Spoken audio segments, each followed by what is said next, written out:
अनेक वेळा लोक असं म्हणतात की आपली संख्या 2%. 2%ने काय होणार आहे?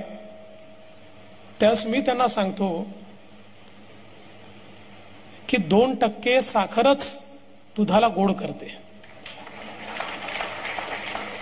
100 लिटर दुधामध्ये 2 किलो साखर टाकली की ते दूध गोड होतं.